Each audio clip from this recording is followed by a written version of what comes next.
Hello, everyone. We're on the air. This is Alexander Rosenthal again, here with my friend and colleague, Miles Smith, for part 2 of Byzantium. You want to say hello, Miles? Hello, everyone. It's great to be back with you again. We saw right off the mark that there was a lot of interest in the first podcast or video installment on Byzantium. So we're glad to be back to sort of finish the story with you, since we know there's so much interest.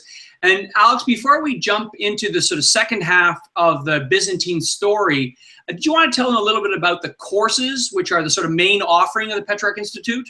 Yeah, so I just want people to understand that. I think that some people think that our videos are the Petrarch courses. I just want to know that everyone to understand that we also have paid courses, although very inexpensive, where you get about 10 weeks or modules worth of we hope academic level discussion and in-depth treatment of themes in the broad theme of classical learning. We did a course on the central notion of virtue in classical philosophy, looking at Socrates and Plato and Aristotle and all those guys. We also did a course that's very interesting. It's currently actually the video we did on this topic to advertise this course, Nietzsche and Socrates, is actually currently our #1 video in terms of hits. But we did an actual course on that, going into the discussion of these two central figures in the history of Western thought, Socrates and Nietzsche.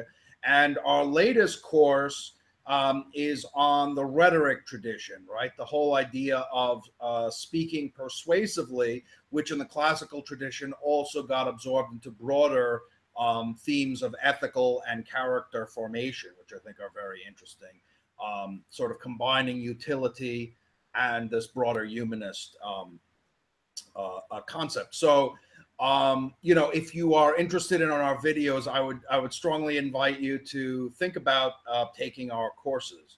But with that, what are we doing today, Miles?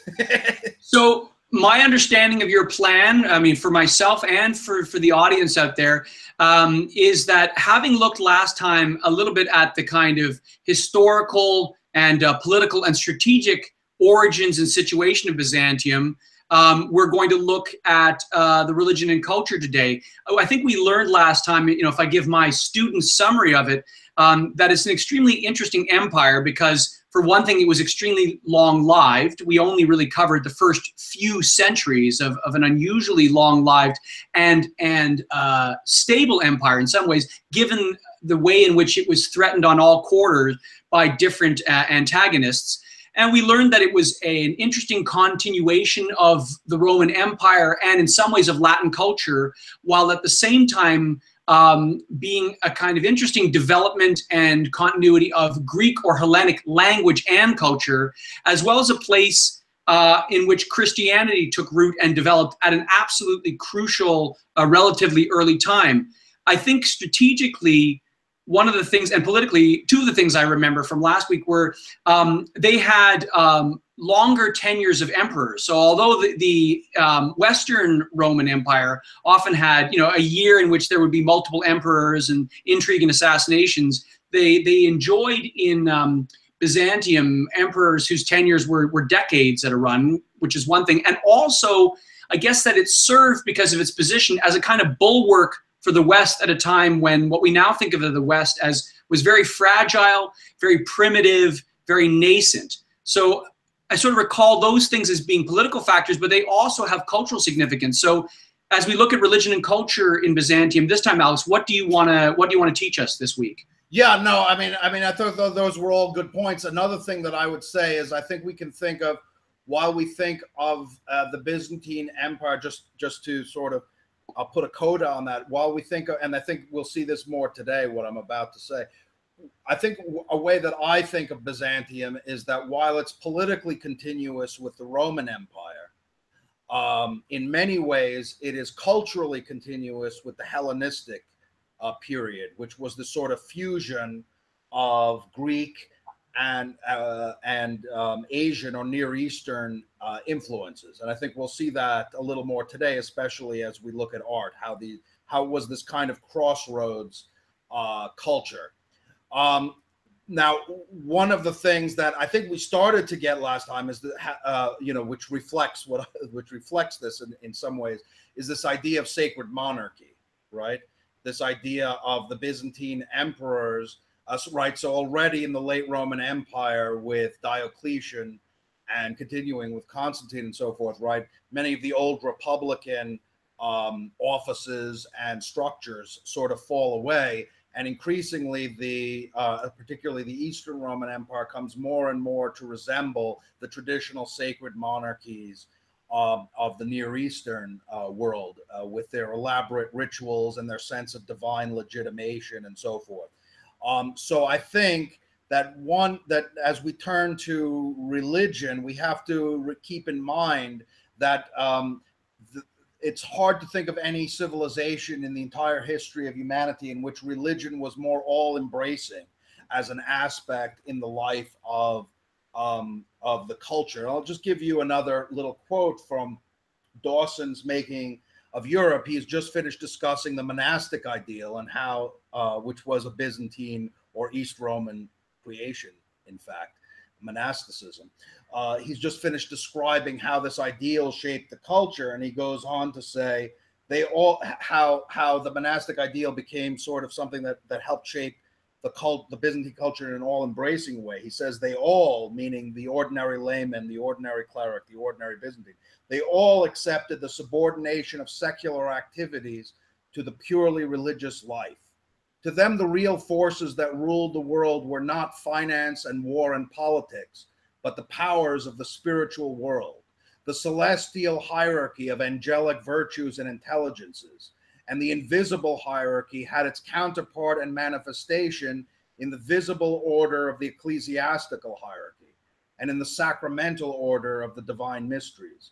It was not hard for a Byzantine to believe in the miraculous interposition of providence in his daily life, for he saw it enacted before his eyes in the liturgy, the continual miracle of the divine theophany, right? That is to say, the manifestation of God, right? So that's something I think we should keep in mind, that though we discuss the important political developments, to the Byzantines, what was really of fundamental importance, what was the sort of the core of their culture around which everything else revolved, was the Christian religion.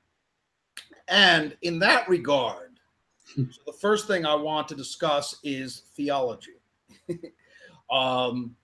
In that regard, it's important to remember that one of the most important and enduring contributions of the East Roman world to Western civilization is the elaboration of the fundamental Christian doctrines. We tend to forget in the West, which has been dominated by a different set of issues, Catholicism and Protestantism. And of course, this period we're discussing is before the division of the churches. But we often sometimes forget that the most important theological work was done in the East, right? The most important theologians, the most important developments of doctrine occurred really in the eastern part of this Roman world and civilization, which becomes the successor state, the Byzantine. So the doctrines of the Trinity and of the Incarnation, the formulation of all these things was fundamentally, the Eastern world played a fundamental, I would say, the central role in the development of these doctrines. Another thing that's important to discuss about theology is that the same speculative genius and love of ideas that one finds in the classical Greek world is now shifted from philosophy to theology. And thus we will see that many of the categories of classical philosophy are now applied with the same enthusiasm that their ancestors went to philosophy, would now apply to Christian theology. And I think this from Callistus's Ware's book, he has a quote from St. Gregory of Nyssa, who's one of the most important figures, one of the most important theologians in Eastern Christianity. He has a quote that I think illustrates the intensity and enthusiasm about theological concepts of the Greek world at this time. So he says, Gregory of Nyssa says, the whole city is full of it. The squares, the marketplaces, the crossroads, the alleyways, old clothes men, money changers, food sellers, they are all busy arguing. If you ask someone to give you change, he philosophizes about the begotten and the unbegotten. If you inquire about the price of a loaf, you are told by way of reply that the Father is greater and the Son inferior. If you ask, is my bath ready? The attendant answers that the Son was made out of nothing, right?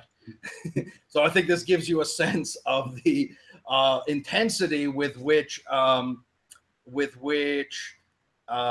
Greeks took to theology, right? Theology was already a concept in classical Greece, by the way. The term theology comes from Aristotle and so forth. But the intensity with which they now turn to Christian theology, and I think and there you can see sort of the inheritance of the importance that the Greeks gave to ideas and to fine distinctions that became so important in the development of the Christian religion. So what I was thinking, maybe I'll just pause there and see if Miles has any questions, but what I was going to do is just first discuss some of the general characteristics of Eastern Christian thought, and then go through sort of the church councils in brief and say sort of what happened and how the doctrines developed. But did you have anything you wanted to say up till then? No, I think that's a potent preface, and I'm sort of keen to see the lesson plan unfurl. So I think we should keep barreling. Okay, so so the first thing is general characteristics of Byzantine theology, and okay, so these are some of the emphases which can be at times a little different from Latin theology, but it's important to mention we're still talking about the universal church, right? There was no split yet between the Greek and Latin churches until the usual date is given as 1054 as the date of the schism. Okay, the first would be apophaticism, which comes from the Greek term apophasis, which means to deny or negate. The basic concept is that God is absolutely transcendent and therefore cannot be captured with any thoughts or terms or words. And so, for example, St. John of Damascus wrote, God is infinite and incomprehensible, and all that is comprehensible about him is his infinity and incomprehensibility, right? And St. Gregory of Nyssa called the divine nature the nature that is that nature is beyond all name and speech, right? So this is this overwhelming sense of the divine transcendence and mystery, right, which can in no way be captured through words, which is probably why the East has a kind of mystical orientation. It's sort of the idea that religious experience rather than concepts are the way to approach God. The second characteristic is what I would call cosmic anthropology. And I should say some of these ideas, the last great pagan system of thought would be Neoplatonism. And I think you can see that there are certain commonalities, including in what I just mentioned about apophatic theology. The Greeks, here meaning the classical Greeks, also had this idea of the microcosm, and it's taken up in Byzantine thought. This idea that in the universe there are sort of different orders or layers of a hierarchically ordered cosmos. For example, the intelligible order, right, which is invisible and only knowable by the mind, and the visible order, right, which is knowable by the senses. And so there's this idea that man sort of takes up within himself both of these orders, right? Both the intelligible order, let's say the soul, as well as the physical order, right? Which is something which distinguishes humans, say, from angels, right? And so there's this idea of man as being sort of in a certain way, having the centrality in the cosmos, and his decisions sort of having cosmic impact. St. Gregory of Nyssa wrote a book called On the Making of Man, and he gives you a sense of the lofty sense of human dignity, which was part of this concept. He said, "O man, scorn not what is admirable in you. Consider your royal dignity. The heavens have not been made in God's image as you have, nor the moon, nor the sun, nor anything in creation. Behold, of all that exists, there is nothing that can contain your greatness," right? So a third concept, which is strongly emphasized in Byzantine theology, much less so in the West, is this idea of theosis, right? Deification, right?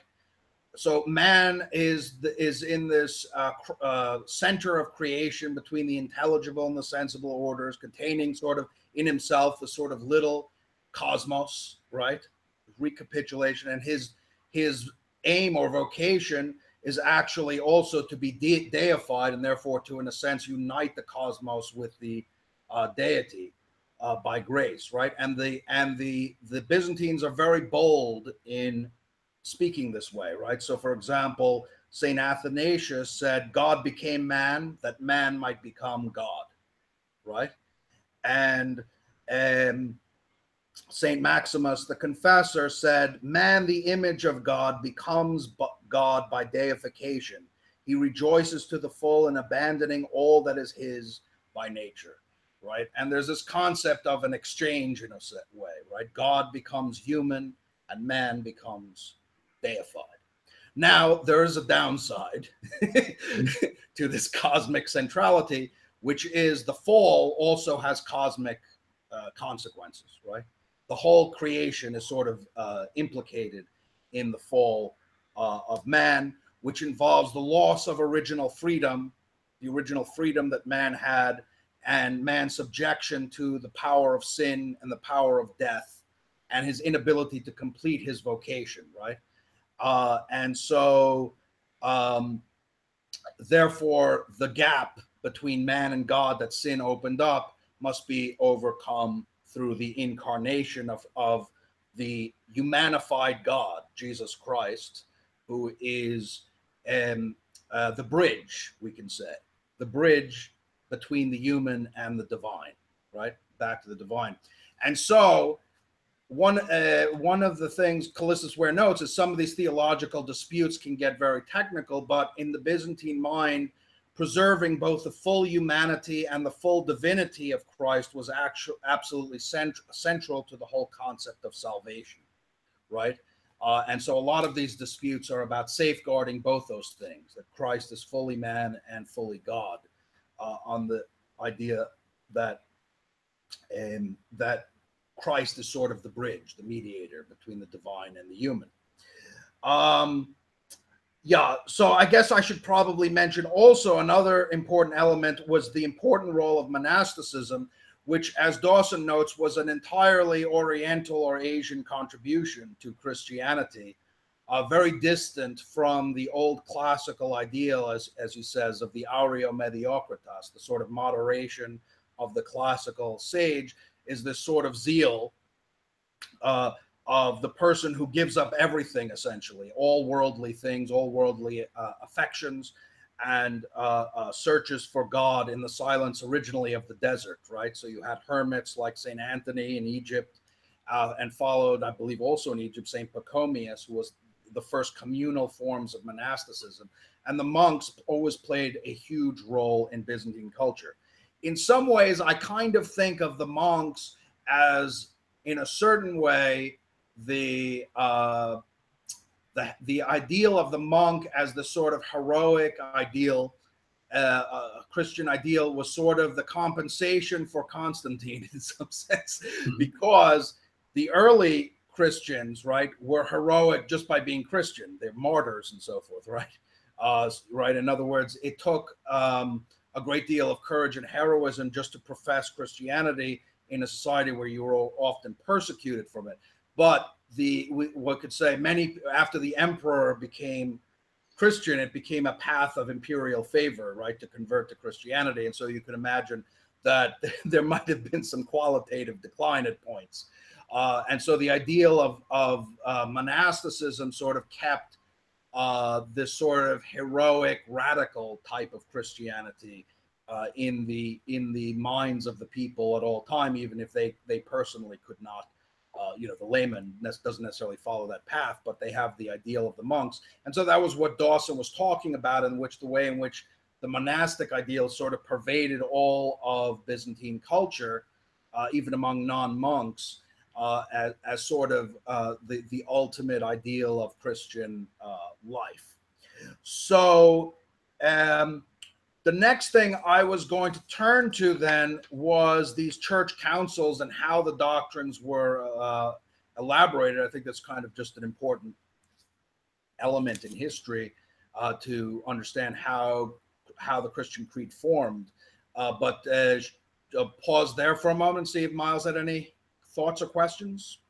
I think the main questions or points that I have in mind right now will come back when we look at Byzantine culture and art in the light of this theology. So I'd actually almost put those to one side, because I think the conciliar aspect is an interesting filling out of the story, relative to, say, the monastic or the purely theological abstract dimension of the development of this Byzantine Christian culture. So actually we'll let you keep barreling on for now.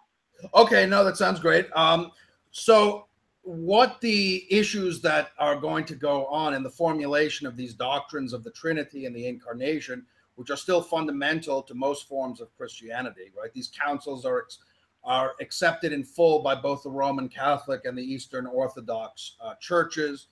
I would say they are tacitly accepted by most Protestants, although they don't necessarily accept the principle of authority. And so just sort of Orthodox Christianity, small o, is going to be impacted by these events.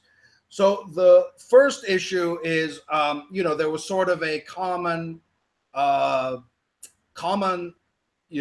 of the faithful reading the Gospels, but there are certain complexities, right? So at points in the Gospels, God is spoken of as three, right? So Christ tells people to baptize people in the name of the Father and of the Son and of the Holy Spirit, and at other times, certainly monotheism is the overarching theme about God in the Bible. So one of the questions was, how can God be both three and one? Right, would be one of the basic questions. And so in the year 325, no, not in the year 325, that was the Council of Nicaea, but a little bit before then, Arius was arguing in Egypt. He was an Egyptian priest, right, to safeguard the unity of God, right? The only way he could think about to do it was to say that the Logos, right, which is the Son, right, it was actually a created being, right? So that while Christ was the firstborn, the Son, really, right, was the firstborn of all creation, he was also created, right? It's this sort of divine being that God created, and all things were then created through this being, right? And that was how he made sense of it. That sort of conflicted with the common sense of the faithful, who would always pray to God, Christ as God. And so it ignited a fierce debate. Saint Athanasius was the great defender of the formula homoousia, right? Ousia is a term, essence, that we find in Greek philosophy, in Aristotle and others, right? Which basically means essence. So homoousia would mean one essence, right? So that the Son, according to Athanasius, shares precisely the same essence as God the Father. Some of the Arians were willing to go with the formula homoousia, which means of a similar essence.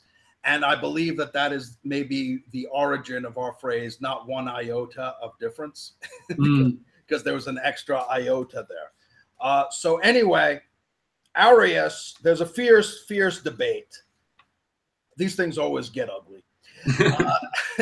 And there was a fierce debate. Constantine calls a council in the year 325. And this is important also because we see the emperors already with Constantine, the first Christian emperor, positioning himself as the guardian of orthodoxy and making sure everyone is on the same page, calls a council at the city of Nicaea. And the council puts into the creed the Athanasian formula, essentially. God from God, light from light, true God from true God.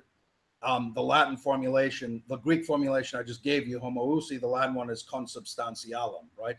Consubstantial with the Father, right? So all that the Father is in the Son, right? Of the same essence. And they also said that he was begotten, not made, right? And if you think about it, a human father transmits a human nature to their child, right? Whereas an artist creates something different from himself. To be created is to create something different from yourself. To give birth to something is to transmit your own nature to it, right? So the son receives the nature from the father. Anyway, the Arius, I believe, got exiled, his books destroyed, etc., etc. But after Constantine, there were a series of Arian emperors, and one of the big problems I find it sort of vaguely amusing was when Arianism was back in favor.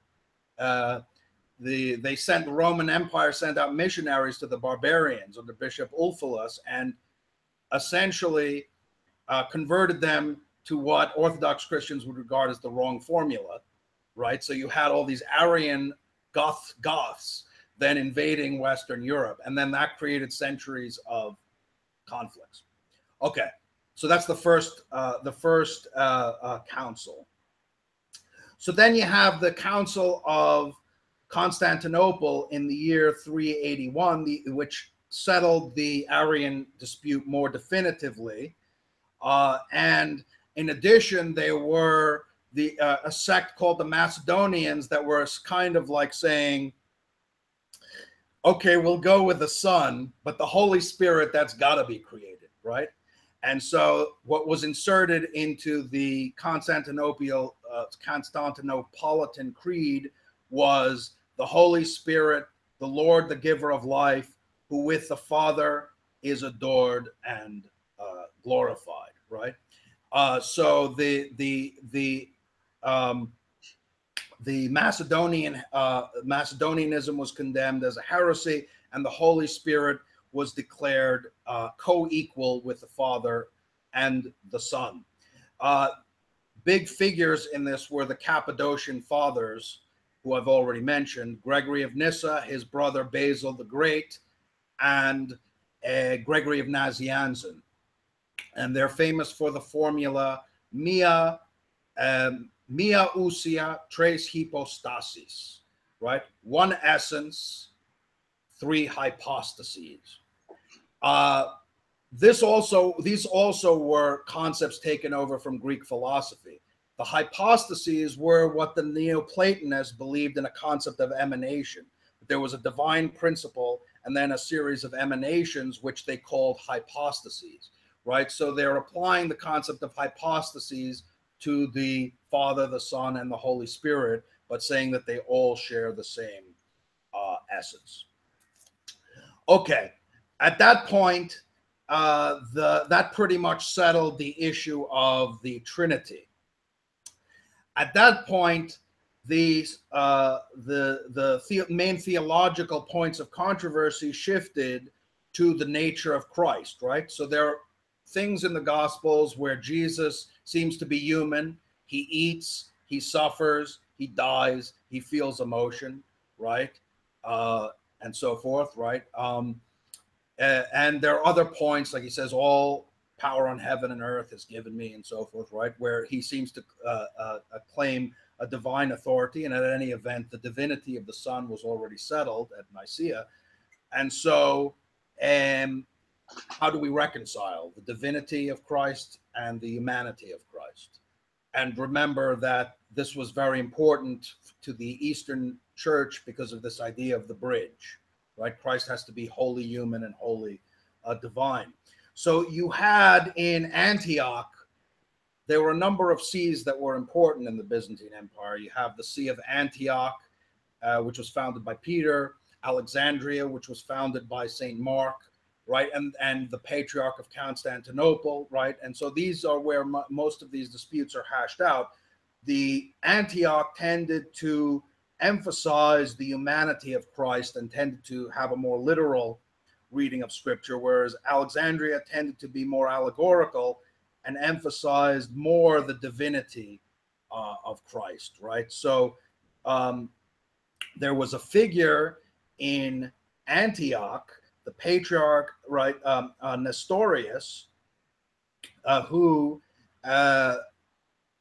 or coming out of the, let's say, the Antiochene theological tradition, Nestorius, who argued that basically Christ, we don't want to say that Christ humanity, we don't want to say that God suffered and died and so forth, right?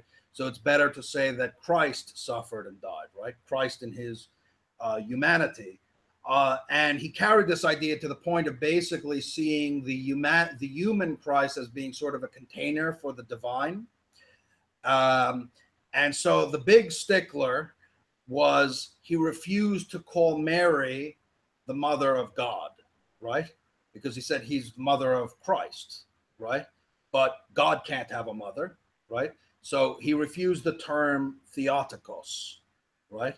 And then Cyril in Alexandria was very, very, very, very, very upset at this formula, and was arguing that essentially the divine and human natures, that there was for the unity of the divine and the human natures, right?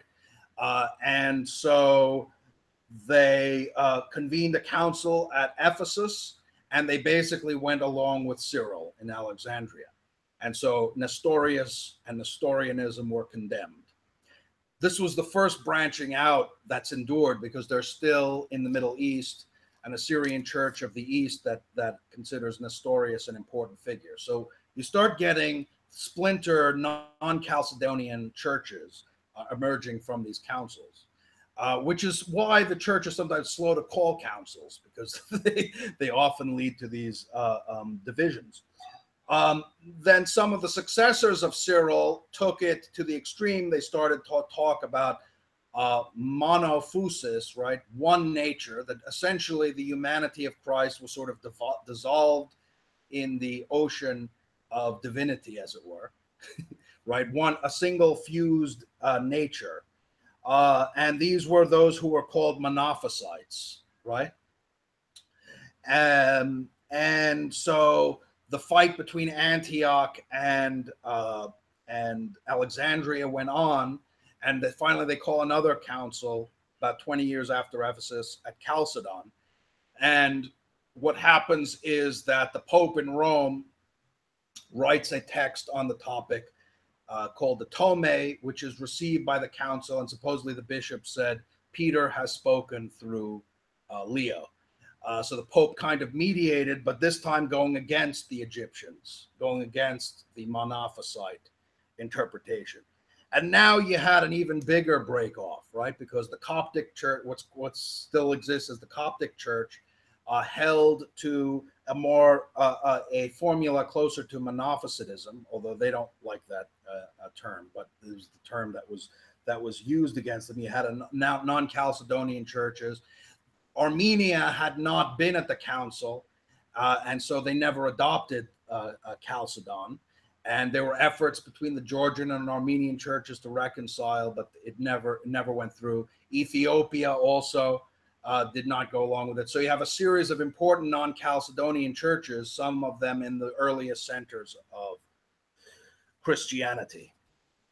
But essentially, the Chalcedonian formula argues for two natures, a divine and human nature, without mixture or change against Monophysitism, and without division or separation against Nestorianism, right? So it affirms that there are two natures, a divine and human nature, but it is all the person of the divine Son. So it's a divine person with a human Jesus Christ is a divine person with a human nature. That is the formula accepted by what is now the Orthodox and Catholic churches. There were continuations of Monophysitism going into the 6th century, various forms. So Maximus the Confessor was arguing against one which argued for a single divine will in Christ, again, sort of playing down the full humanity of Jesus. So that was condemned in the 7th century, around 680 to 681. And then we talked last time, the 7th Council, which we talked about last time, which was the Second Council in Nicaea, dealt with the issue of iconoclasm, which we talked about last time, right? So there was this whole dispute about the icons, right? And again, in Semitic monotheism, it's quite common not to believe in images. You know, in the Old Testament, it says, thou shalt not, you're right, has a prohibition on graven images. And you have Islam also has non-iconic art in general because it's against images and so forth. Now, at this council, and remember that they were iconoclastic emperors who were going around destroying images. Now, there was another church father, John of Damascus, who was arguing that the Incarnation, I mean, we might think of the iconoclasm issue as very different from these other issues we're talking about. But in fact, he argues that really the Incarnation is just a continuation of the concept of the Incarnation. So he says, of old, God the incorporeal and uncircumscribed was not depicted at all. But now that God has appeared in the flesh and lived among men, I make an image of the God who can be seen. I do not worship matter, but I worship the creator of matter, who for my sake became material and deigned to dwell in matter, who through matter affected my salvation. So it's this idea that God, in taking on visibility and material form, has actually sort of redeemed the cosmos and made matter, as they would say, spirit-bearing, right? So that matter can now serve a redemptive purpose. And just as God became visible, it's now permissible and laudable to venerate the veneration of images, not that one is venerating the image itself, but what is being represented, let's say, in the icons, and that the material elements can be spirit bearing. So that I think is probably a good lead in to Byzantine art, right? Because of these concepts of iconography that sort of are now coming through at the theological level, but are also given expression on the artistic level. So just pause right there and see if Miles had any thoughts or comments. Absolutely. Well, a couple of the questions that came up in my mind earlier really come to a point right now, because you've actually given an extremely succinct synopsis of a very large and complex theological episode. And so it's actually, you know, a useful study tool, but it's a lot of material. And of course, it covers the abstract, the intellectual, the highly speculative side.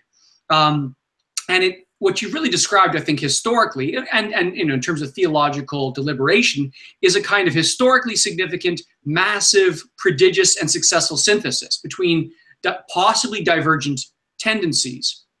And apart from the question of the monophysite debate and whatnot, that you mentioned earlier, this tension or this complementary pairing of the apophatic idea, which stresses that God is transcendent and therefore can't be represented in the mind, let alone in images, and at the same time, cosmic anthropology, where God comes to a kind of incarnate point.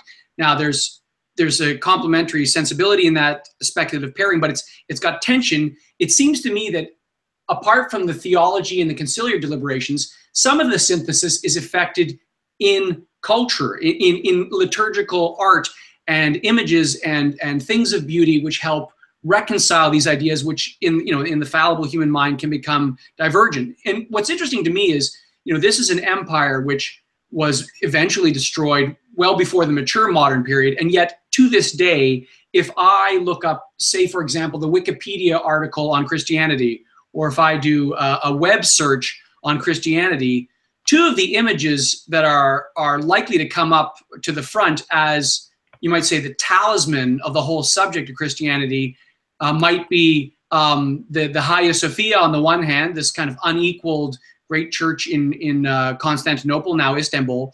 And another might be the famous Deiesis mosaic in the Hagia Sophia. So, in that you've got basically an image of the apostles acknowledging Christ as God. That's what the Deiesis idea is. And so you've got an image of man, but sort of elevated, stylized, almost transfigured, and set against the sea of gold. So, why are these images so resonant? How did these beautiful art products affect the kind of unified culture in the midst of all these ongoing speculative debates that engrossed, money changers and bath drawers and people like that, Yeah, so I think, one thing was sort of touched on in that Dawson quote was the idea of the divine theophany, which means the divine appearance, right? So it's sort of the idea that God sort of makes himself, we can't get to God through our minds, let's say, because he dwells in this inaccessible light, as I think the passage in the scripture says. But God nonetheless manifests himself, for example, in the liturgy, right? And a lot of this art, I think we can say, is sort of linked to the great theaters, as it were, where the liturgy, with this liturgy of cosmic significance, let's say, is enacted. Now, I think that it might be important, first of all, to discuss some of the elements and tendencies. Because you mentioned the deesis and so forth. I think one thing that's very clear is there's an emphasis in Eastern Christianity on sort of the majesty of God, right? So even though monophysitism is condemned, right? It's the same theological formula in the East and the West. I think we could say that there's a tendency to emphasize the divine majesty and the divinity of Christ in Eastern Christianity, right? Christ enthroned, and there's a tendency like the Christos Pantocrator, right?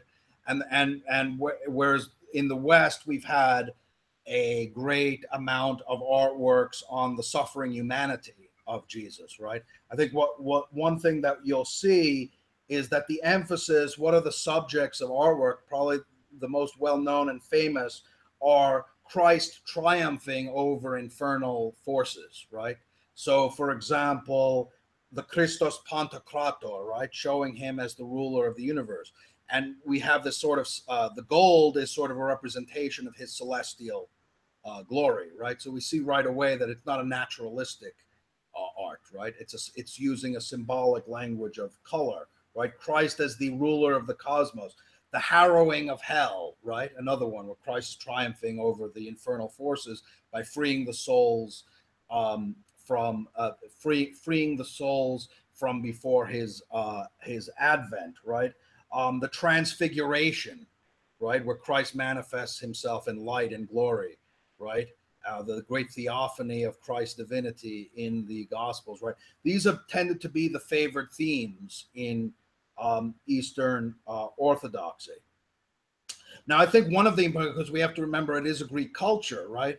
It is a Greek culture. And so it's kind of interesting to think about the way in which, when we think of classical Greek art, we think of the anthropomorphism of the Greek sculptures, right? The image that most likely comes to mind would be the freestanding nude, right? The sort of idealized form of the human body. I think here again, we're seeing this synthesis of influences, right? If we think about Near Eastern art, and particularly pre-Islamic art, because like I said, Islam tended to have a non-iconic kind of art. We think of the flat image, right? Things like the bas reliefs in Persia, right? And these majestic domed buildings and this sort of thing, right? We think about symbolism, right? The figures are more they're more symbols of a human than an actual human, right? And so naturalism, to some degree, kind of falls away. And so just as on the intellectual level and elsewhere, right, we can think of the Byzantine culture as a blending of Greek and Eastern influences on the artistic level again. And here we can turn to Dawson again. So he writes, thus Byzantine art is a composite creation due to the blending of many different influences. It is oriental in its use of ornament and symbolism, in its radiance of color and light instead of plastic form, in its development of the vault and the dome, and in the bareness and simplicity of the exterior of its churches. On the other hand, it preserved the Roman Hellenistic type of the basilica with its range of columns and its porticos. It carried on to a certain extent the Hellenistic ornamental motifs, and it did not entirely banish the human, naturalistic, and representational element which had been the essence of the classical tradition. I think actually the Deesis is a good example of that, right? There is you could see that there is a humanity to the face, right? To the way in which the face is depicted. And yet at the same time, it has that, it's a flat image, right? A two-dimensional image, which is depicting Christ in a situation of majesty, right? So there is also this moving away from sort of the naturalistic Greek art. I think actually we could look at just, so Byzantine art really gets going in the era of Justinian, right? Whose building program you have both San Vitale in Ravenna, which has the most complete mosaics perhaps in the world, right? And the Hagia Sophia, which unfortunately has over the centuries suffered quite a bit of damage, but nonetheless is, I think we have enough to get a sense of what it would have been like in its heyday. Okay, so there's a couple of things.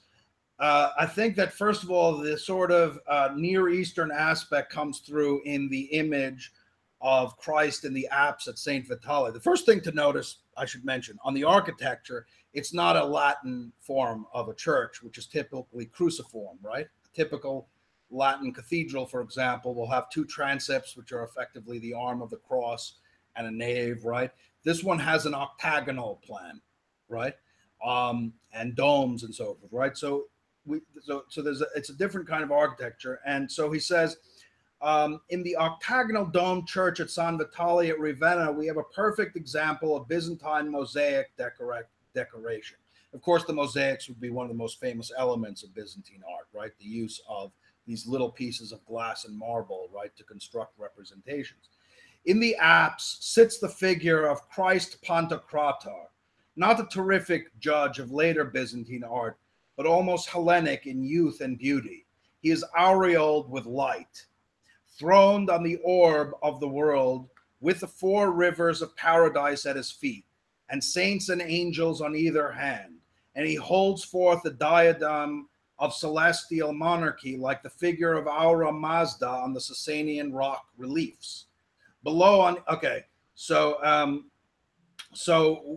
when we look at the Byzantine church at a whole, with its polychrome adornment of mosaic and colored marbles, its antique columns, its carved capitals, oriental in richness and variety, yet Hellenic in proportion and grace, above all, the crowning miracle of the dome of St. Sophia, in which architecture transcends its limitations and becomes impalpable and immaterial as the vault of the sky itself, we must admit that never has man succeeded more perfectly in molding matter to become the vehicle and expression of spirit, right? So there's that sort of idea.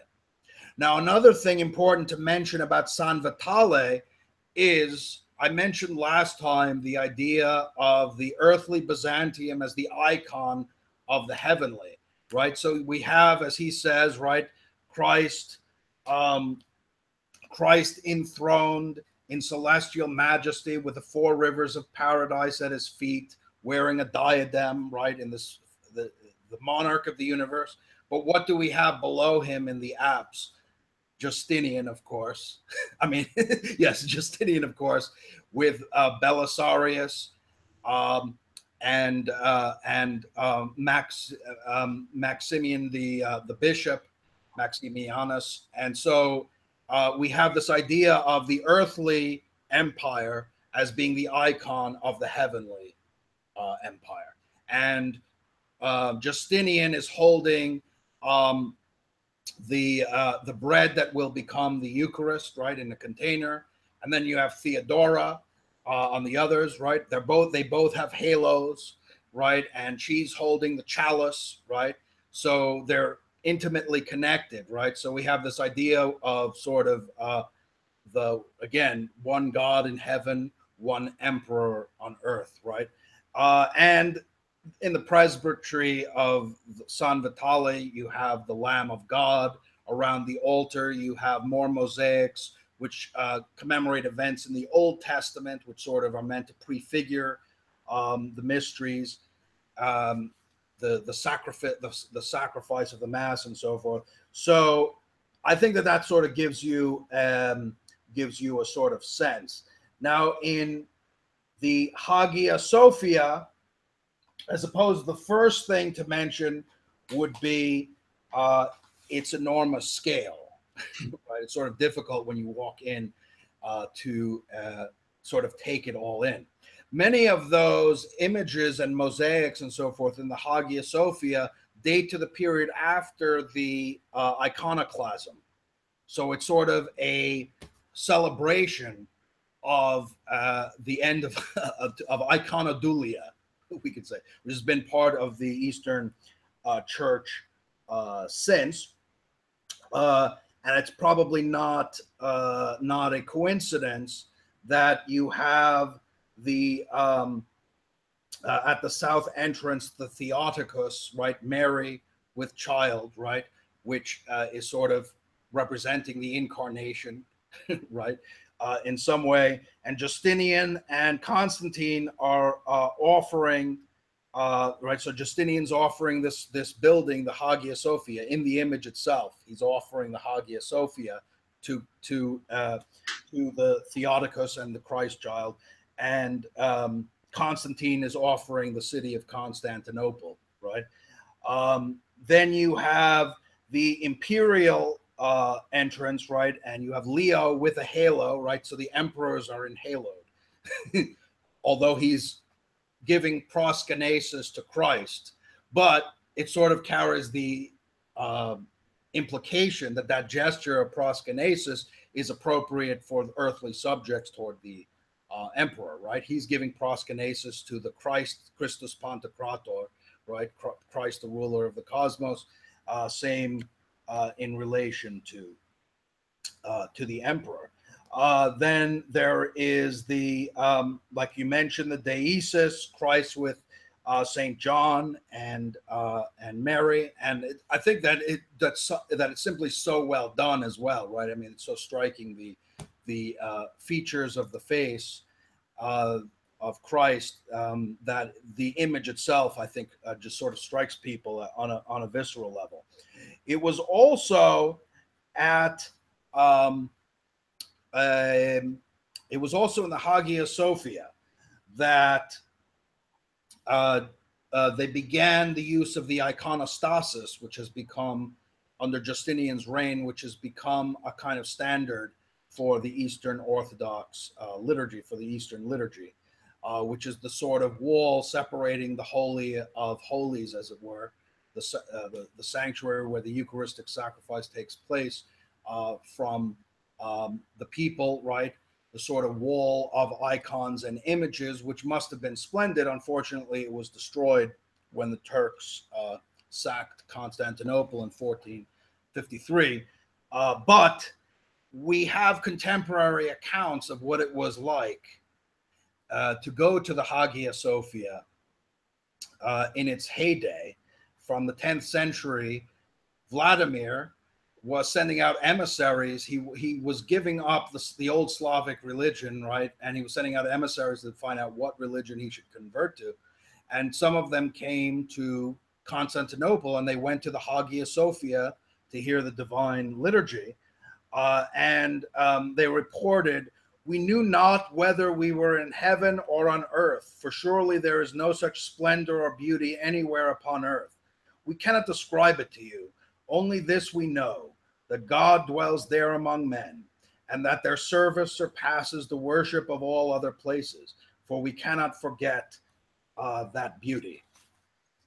So that was probably high praise, right? So, okay, with that, I think that we sort of get a sense of what Byzantine art, which is probably one of its most original cultural contributions, would be the visual arts in terms of architecture and mosaic iconography and icons.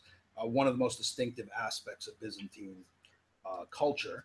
So this is probably a good point to pause. Then I'll mention some things about Byzantine scholarship. It's probably a good pausing point. Did you have any thoughts or questions on that, Miles, or comments? Just a very quick segue, I guess, from this idea of the resonant beauty and wholeness of Byzantine artistic expression of this religious and political order. It's interesting that this empire continues to resound through the ages through a number of channels. I mean, the idea of the city that mirrors the heavenly order is inspiring even robustly modernist poets like Yeats or Chesterton. The liturgy that was created by these abstract and speculative thinkers is itself, extremely durable liturgical DNA. I mean, the masses and the liturgy ordained these centuries ago has been carried through the Orthodox churches largely unchanged to this day, and it's even expressed in the Byzantine or Greek rite within the Catholic Church. So this idea of what someone like Charles Taylor might call the West being Latin Christendom includes the caveat that you've mentioned, that this Eastern order really helps inform much of what we think of as the West or Latin Christendom, not only in the form of the historical baggage of tribes which were converted to Arianism rather than Nicene Christianity, but just these things which were so viscerally compelling. And I think that's the takeaway. It's easier for someone like me, at least, to grasp the image of the deesis or the sublimity and scale of a church like the Hagia Sophia, or liturgical power of these forms of worship which have carried through to our day, than it is necessarily to read the theology of a Cappadocian father. So, what do these cultural forms have to do with the kind of legacy and survival of the Byzantine Empire down to our day? I know you want to talk about scholarship, but I think that's one of the questions that may be in people's minds is, these different channels through which it resonates in our time are thought-provoking. Well, first of all, I think that is right? Like even in the Latin West, they talk about lex orandi, lex credendi, right? Meaning the law of prayer is the law of belief, right? So as Dawson sort of alluded to, the way in which the average common Byzantine probably related to these doctrines would have been through the icons and the liturgy and so forth, right? And so and maybe it even kind of links to this idea of apophasis, right? One cannot grasp God with one's mind, but one can experience God through these, as they would see it, as through these theophanies whereby God manifests himself, right? And I suppose if one takes the liturgy seriously, you feel yourself to be part of this sort of cosmic drama, right? Sort of drawn out of your ordinary everyday earthly awareness and so on. And so sort of the liturgy and the art and the visual aspects of this is probably the way in which the average worshiper would have confronted the theology, right? As sort of incarnated in the liturgy of St. John Chrysostom and St. Basil the Great, and in the icons and in so forth. Now, one of the things that's probably worth mentioning as an aside is that whereas in the West, until very recently in historical terms, there was kind of an insistence on a unified language, Latin, right? Hence the Latin Rite, and we talk about Latin Christendom. In the East, right? So Cyril and Methodius, when they went on mission to their Moravia, which is part of what is now the Czech region, right? To the early Slav. So they created a kind of alphabet and created a kind of liturgy or translation of the liturgy into Old Slavonic, right? So that's something that's kind of interesting, right? So that there is an attachment to the liturgy and sort of the different linguistic forms. So I think that that's probably right. I mean, that probably the liturgy, the power of the liturgy is one of the elements which was particularly binding to the Greek world, to the Byzantine world. And in fact, it is sometimes said that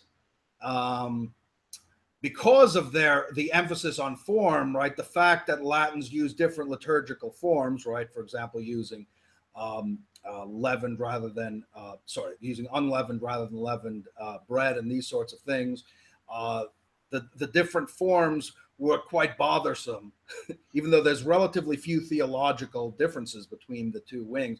The difference in forms were actually quite bothersome to many of the Greeks, and some historians argue that that was part of the what drove the divisions. I'm not really sure about that, but it is one theory that the liturgical difference was a bigger driver than actual hard theological divides.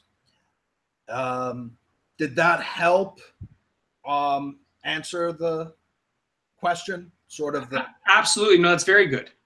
Yeah, right. I mean, we have the word religio, right, related to binding, right? So we have the sense of the liturgy as sort of this thing that sort of binds people together. And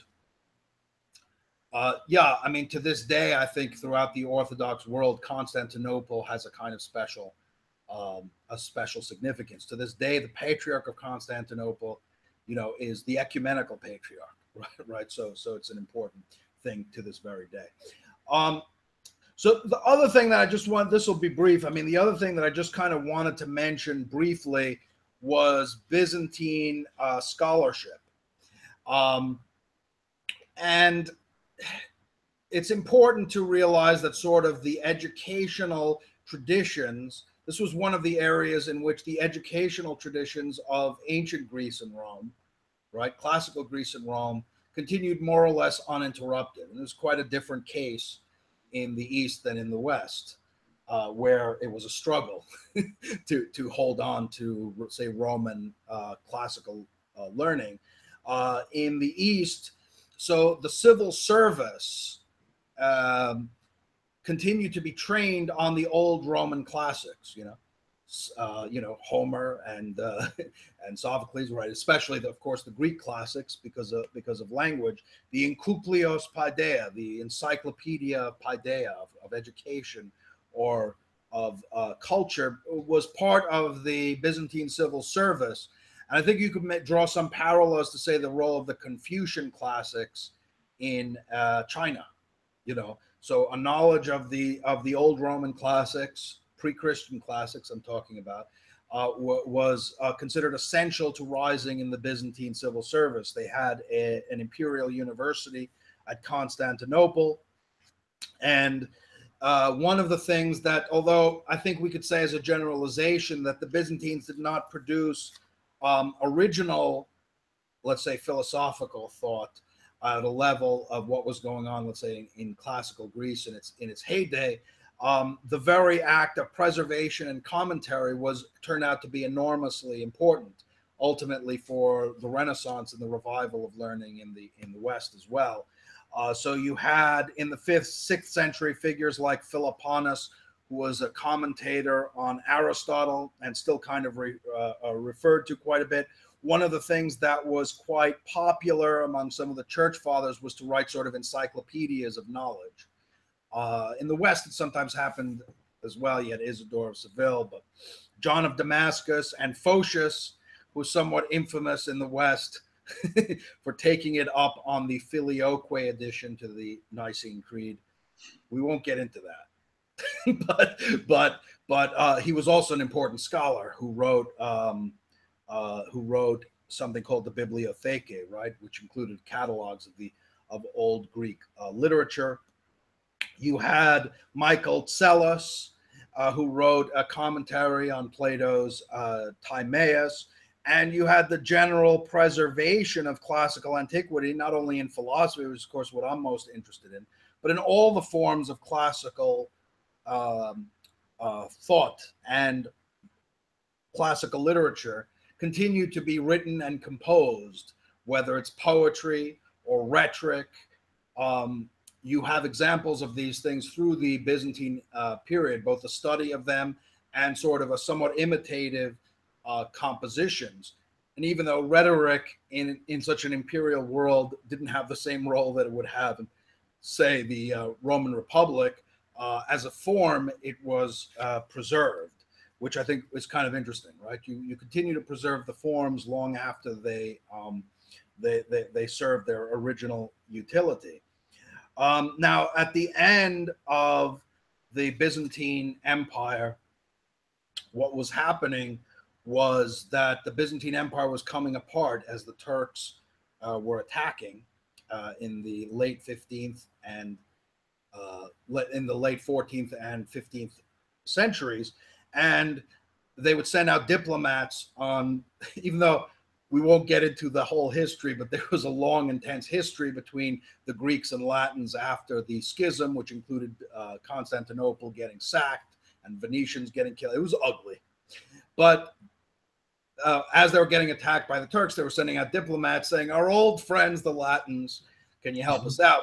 And so you had people like Michael Chrysoloras, right, who went to implore help from the Latins and ended up becoming a teacher of Greek. And the first generation, really, of Italian humanists like Leonardo Bruni and Guarino de Verona, who set up a school of classical humanism, were taught Greek by Chrysoloras, right?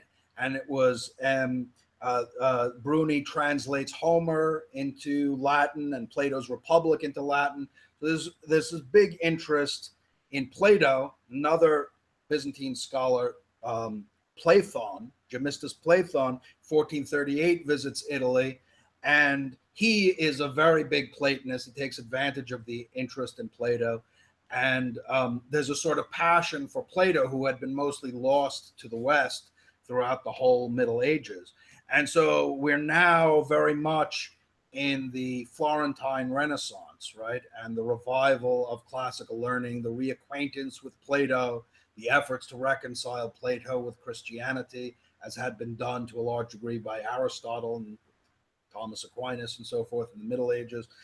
And so what's important, the overall important overarching thing, without getting into all the weeds, is that the Byzantine Empire was pivotal in preserving classical learning so that it could be passed on to the Western world. Not saying the Byzantine Empire existed for that purpose, but just that it's one of its most important legacies would be it's sort of a sine qua non for the Renaissance in Europe, in Western Europe. So, yeah, so I think that that's sort of the importance there. The last thing I was going to mention was just another part of the legacy, which was the Slavic conversions. But I was wondering if you had any thoughts on the scholarship aspect before. No, I'm interested to hear. I think this transition into the Slavic world is an interesting continuity for our audience, actually. Well, yeah, I mean, obviously, this is something which continues to this very day, right? So the orthodoxy of many of the Slavs, at least, of the Slavic peoples. And so the Slavs were another Indo-European people who start to come in one of the waves of migrations that are sweeping through Europe, right, from the east. And they had originally a kind of Indo-European religion. Typically, they have like a sky god, whether you're looking at Hinduism or, Odin or Zeus or whoever it is. They always have a sky god. Theirs was Perun, who was a big guy with a big mustachio. Right. Anyway, so they had invaded and they were a threat to the Byzantines at various points, but Byzantines also spent energy trying to convert them. So like I had mentioned, Cyril and Methodius are considered the apostles of the Slavs. They go out to Moravia, and you have the Cyrillic alphabet from St. Cyril, and they compose a liturgy for not compose, really translate the Byzantine liturgy into Slavonic, right? And so you have many converts, one from that sort of group, and then sort of their disciples, as it were, begin to go into the Balkan regions. In 864, you have the conversion of the Tsar Boris of the Bulgarians, right? And 870, Prince Mutimir of Serbia, right, converts. So it's very, very similar to what's happening in the western part of Europe with the Germanic tribes, right? The Germanic tribes, the Latins, are converting the North Europeans to a Latin form of Christianity. And in the East, they're converting the Slavs. At points, they cross. I mean, one thing I haven't mentioned is in the year 800, the West got its own empire, which was the Holy Roman Empire. And so there was a lot of competition. I mean, we can see it today in the fact that you have Poland as a Latin-based Catholic Slavic society, right, surrounded by a lot of Orthodox Slavic peoples, right? So we have these, and they use a Latin alphabet, which often confuses me, I must say. Like when you see KRZ in succession, I really have no idea how to pronounce that. So I'm not sure the Latin alphabet is necessarily the best for Slavic languages, but I'm not going to knock it. But I would say the really big coup we could say was what I'd mentioned before, Prince Vladimir. You had in Kiev, centered in Kiev, the Kievan Rus culture. Now, although we now from our news, there was an eventual split between the Ukrainians and the Russians. At that point, it was one culture, right? So you had a Russian culture centered in Kiev.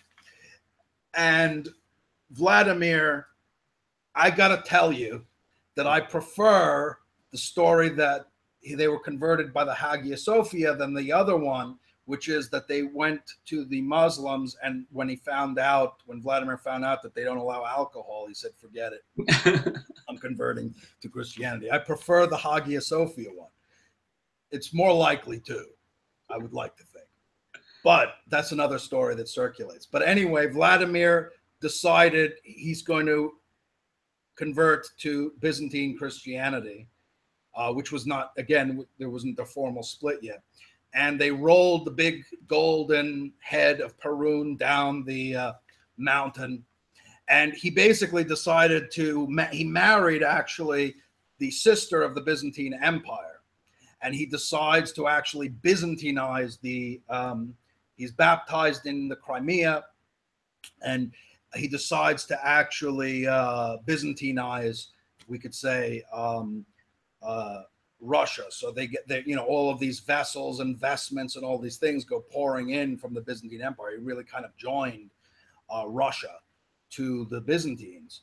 And so when and he even took over their legal codes and things like that, although it said that Vladimir was milder, so like less torture and death penalty. Maybe he even abolished the death penalty entirely and the use of torture and various things. They say he was a quite humane.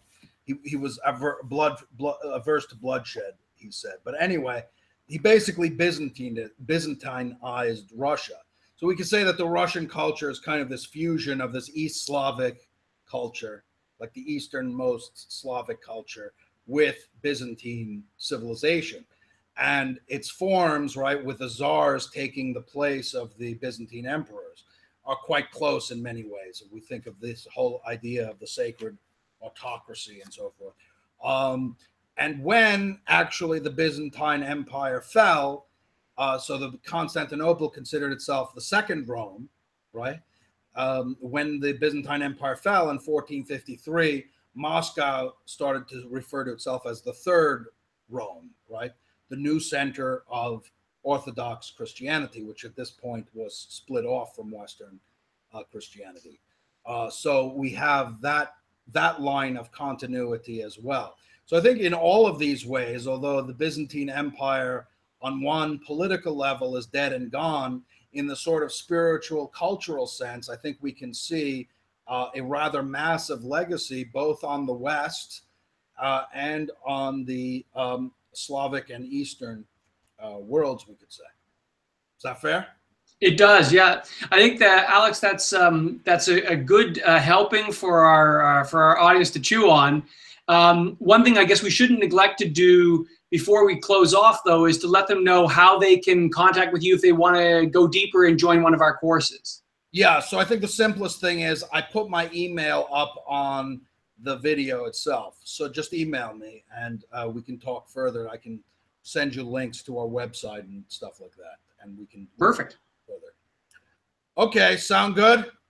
Excellent. We're delighted to have had everyone along with us on this ride through Byzantium then and now. And thanks for guiding us through it, Alex. No problem at all. Thanks, everyone, for coming. And I'll speak to you soon, we hope. Until next time. Okay. See ya.